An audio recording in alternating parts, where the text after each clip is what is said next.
Bismillahirrahmanirrahim. Assalamualaikum warahmatullahi wabarakatuh.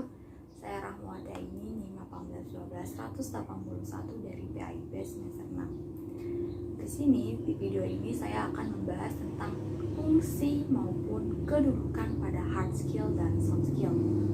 Untuk memenuhi salah satu UAS pada mata kuliah pendidikan soft skill. Selamat menyaksikan.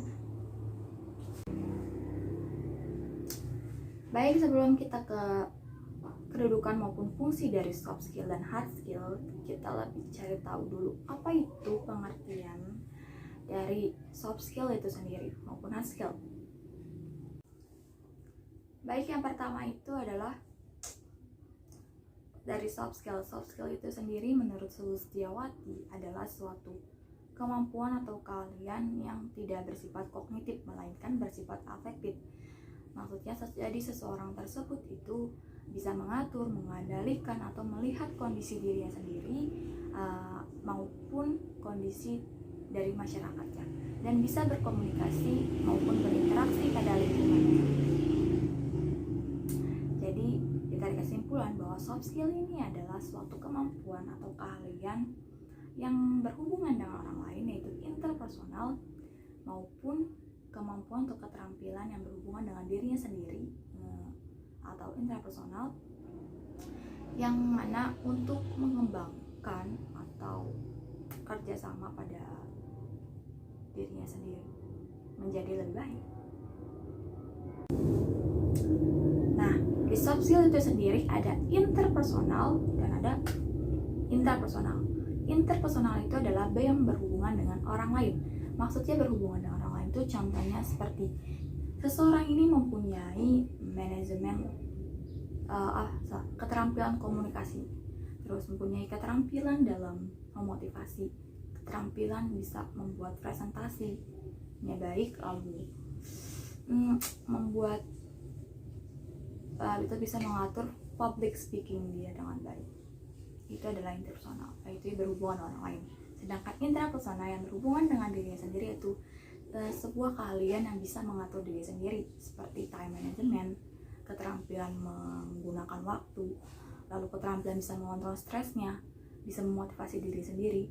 Intinya sesuatu keahlian yang bisa membuat dirinya sendiri itu menjadi berkembang.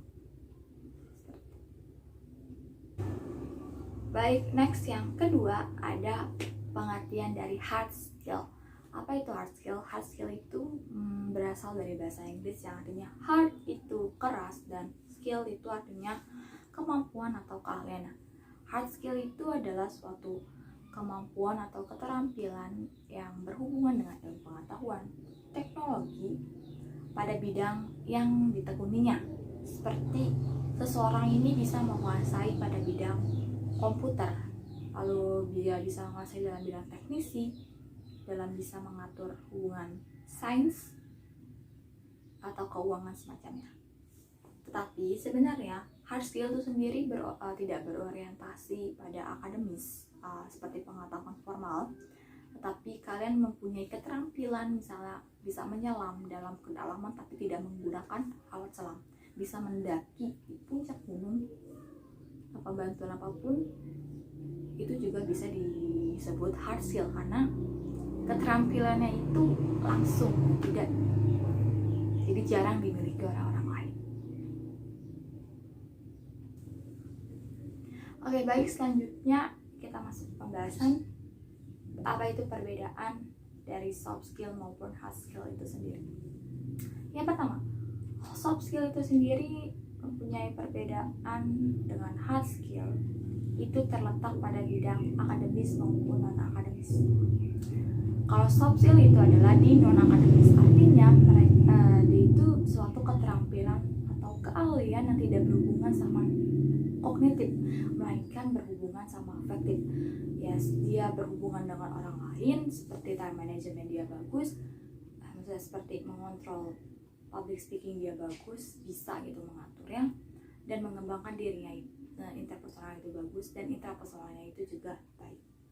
Sedangkan hard skill sendiri itu mempunyai perbedaan dia itu lebih ke bidang akademik, lebih ke pengetahuannya. Seperti dalam bidang komputer, dalam bidang sains, dalam bidang matematika, dia mempunyai keterampilan bidang tersebut. Seperti itu. Baik, untuk pembahasan yang selanjutnya itu ada kedudukan dari soft skill maupun hard skill. Nah, soft skill itu sendiri mempunyai kedudukan yang sangat penting. Nah, soft skill berperan penting pada setiap individu. Bahwasannya seseorang itu memiliki daya tarik tersendiri atau pesona tersendiri terhadap orang lain. Contohnya, jika seseorang tersebut memiliki soft skill itu seperti komunikasi yang baik, bisa mengatur publik, bisa mengatur time presentasi yang baik, itu akan menjadi daya tarik terhadap orang lain. Bahwa seseorang ini bisa digunakan, bisa mengatur atau bisa baik. Nah, tetapi soft skill ini sendiri jadi kita tidak bisa mengandalkan kemampuan pengetahuan aja, tetapi harus mengandalkan atau harus mempunyai skill dalam interpersonalnya. Selanjutnya adalah tentang kedudukan dari hard skill itu sendiri. Bahwa hard skill ini juga berperan penting kedudukannya pada selain soft skill itu. Karena dunia pekerjaan sekarang itu kita harus dituntut membutuhkan atau menguasai keterampilan dalam bidang teknologi maupun komunikasi. Jadi kedudukan hard skill ini adalah memudahkan kita untuk dalam melakukan pekerjaan kita atau melakukan bidang kita, seperti itu. Tetapi jika kita hanya mengandalkan soft skill itu sendiri tetapi tidak mempunyai hard skill, itu kurang efisien. Ada kalanya kita harus menyeimbangkan antara soft skill dan hard skill itu menjadi balance untuk memudahkan kita dalam melakukan kehidupan. Baik, selanjutnya itu adalah faktor-faktor yang mengaruhi soft skill maupun hard skill itu sendiri. Jadi yang bisa mempengaruhi soft skill maupun hard skill itu ada dua faktor. Yang pertama ada intelijensi dan yang pertama ada internal maupun eksternal. Kita bahas yang pertama itu internal. Jadi yang mempengaruhi soft skill hard skill ini dari segi internal itu yang pertama ada intelijensi atau kecerdasannya. Jadi kemampuan yang dia miliki itu sudah sejak bawaan di kecerdasan dia, kayak mempunyai skill public speakingnya atau bisa skill dalam komputer, itu memang udah bawaan dari sudah ada kecerdasannya. Yang kedua itu ada bakat, sama. Jadi bakat-bakat emang udah bawaan dari dalam dia atau mempunyai bakat ya, yang mengharuskan dia mempunyai skill soft skill maupun hard skill. Yang ketiga ada minatnya. Yang keempat ada di motivasi.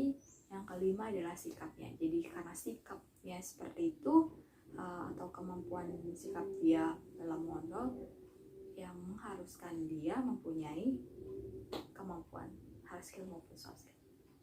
Selanjutnya ada hard skill.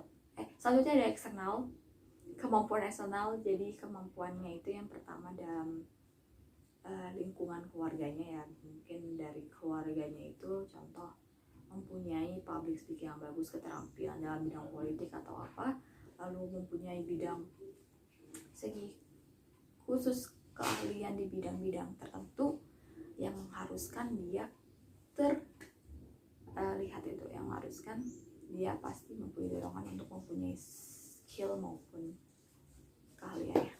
Yang kedua itu dalam bidang alat-alat pembelajarannya. Jadi dia dalam melakukan pembelajaran alat-alat yang digunakan itu membantu untuk dia seperti menguasai keahlian-keahliannya. Ada dalam belajar itu menggunakan layaknya komunikasi yang bagus. Jadi mengharuskan dia memperlihatkan keahliannya. Yang ketiga ada lingkungan masyarakatnya. Jadi selain lingkungan keluarganya, dia juga ada lingkungan masyarakatnya. Nah, untuk kita mengasah kemampuan soft skill maupun hard skill ini itu kita bisa melatih diri kita atau melakukan ikut program pemrograman, itu bisa dilatih dan untuk mengembangkan. agar soft skill dan hard skill ini kita terlihat. Baik, selanjutnya adalah yang terakhir, yaitu tentang fungsi dari soft skill maupun hard skill. Yang pertama itu ada fungsi dari soft skill tersendiri. Jika kita memiliki soft skill, akan berfungsi yang pertama itu memudahkan kita dalam berhubungan kepada orang lain atau kepada masyarakat lingkungan kita. Yang kedua adalah bisa memudahkan kita untuk mengatur diri sendiri. Selanjutnya adalah fungsi dari hard skill itu yang pertama adalah memudahkan perusahaan atau pekerjaan lain itu melihat skill kita dan menentukan posisi mana yang akan dibutuhkan. Yang kedua adalah mengasah ilmu pengetahuan maupun teknologi. Dan yang ketiga adalah mengembangkan keterampilan atau keahlian di bidang yang kita tekuni. Baik, cukup sekian dari video